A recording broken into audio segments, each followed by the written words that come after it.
Shri Venkateswara gold తాకట్టులో ఉన్న మీ బంగారాన్ని విడిపించి కొనబడును.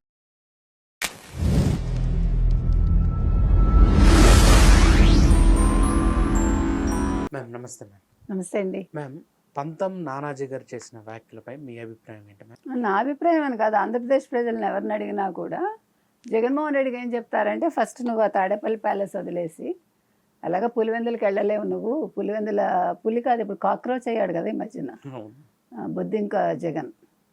సో బొద్దింక జగన్ గారు, మీరు అక్కడెందుకు వెళ్తారు? మీకు దమ్ముంటే కాకినాడకి రండి, ఇక్కడ నిల్చోండి, మీకు ఏమవుతుందో చూపిస్తాం. ఎందుకంటే పవన్ కళ్యాణ్ పిఠాపురంలో నిల్చున్నారని వీళ్ళందరూ మాట్లాడారు కదా. పిఠాపురంలో నిల్చుని ఏదో వర్మకి గురించి పిఠాపురంలో నిల్చున్నాక వర్మకి వీళ్ళు ఏదో సానుభూతి చూపిస్తున్నారు. కానీ వర్మ గురించి చంద్రబాబు నాయుడు గారికి ఎలా పట్టించుకోవాలో ఆయనకు తెలుసు, ఏం చేయాలో తెలుసు. వీళ్ళెవరు సలహాలు ఇవ్వక్కర్లే, వీళ్ళ బతుకులో సవ్యంగా లేదు కానీ వీళ్ళు పక్క వాళ్ళకి సలహాలు ఇస్తారు. కాబట్టి ఇంకొక విషయం అండి, తెలుగుదేశంలో కార్యకర్త స్థాయి నుంచి సీనియర్ వరకు అందరూ ఒకే తాటి మీద ఉంటారు. 44 ఏళ్ళు పార్టీ ఉంది అంటే క్రమశిక్షణే కారణం. ఎవరికి వాళ్ళు పని చేసుకుంటూ వెళ్ళిపోతారు. వాళ్ళకి ఎప్పుడు రావాలో పదవి అప్పుడు వస్తుంది. నీకు కావాల్సింది ఏంటి? ఓర్పుతో నేర్పుతో పని చేయటమే. ఇప్పుడు కూడా ఫలితాలు ఆశించకూడదు. కృష్ణ భగవానుడు చెప్తాడు కదా గీతలో, అది మనం అన్వయించుకోవాలి. నాకు ఎందుకు రాలేదు అంటే మిమ్మల్ని మీరు తరిచి చూసుకుంటే మీకు ఎందుకు రాలేదో అర్థమవుతుంది. మనం ఎప్పుడు కూడా, ఇప్పుడు నాకేమి ఇవ్వలేదండి అనుకుందాము చంద్రబాబు నాయుడు, నేను నోరు జారకూడదు, ఇంత చేశాను నాకు ఇవ్వలేదు, బాబు గారు కాస్త బాబు అయిపోతాడు, అది మైనస్ అవుతుంది. ఇప్పుడు మీ మీద కోపం ఉందని తండ్రిని మనం తిడతామా? అంటే పార్టీగా అధ్యక్షునికి తండ్రి లాంటి వాడే, అది నేర్చుకోవాలి మనం.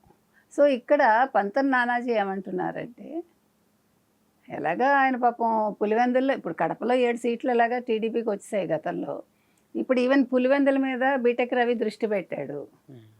ఇప్పుడు హడీలు చచ్చిపోతున్నారు. అవినాష్ రెడ్డి పరిస్థితి మనకు తెలుసు.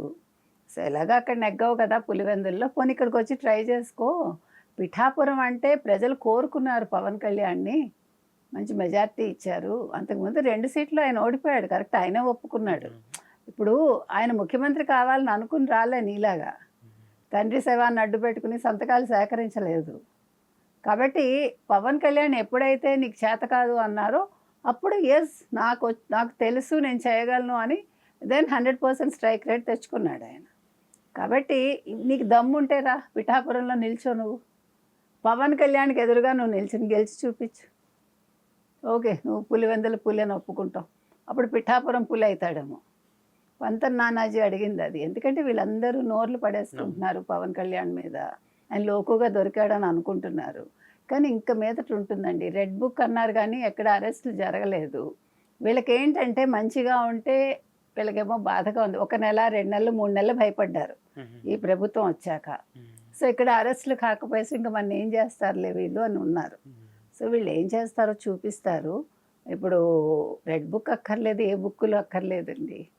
వరుసగా ఇలా అరెస్టుల పర్వం మొదలైతే అప్పుడు ఒక్కొక్కడు నోరు మూసుకుని ఇంట్లో కూర్చుంటారు. కాబట్టి ఇవాళ పంతం నానాజీ అందుకని ఆయన అన్నాడు, అది బాగానే ఉంది. మరి వాళ్ళు ఎంతవరకు ఆ ఛాలెంజ్ని స్వీకరిస్తారు, స్వీకరించేంత దమ్ము జగన్మోహన్ రెడ్డికి ఉందా అనేది చూడాలి.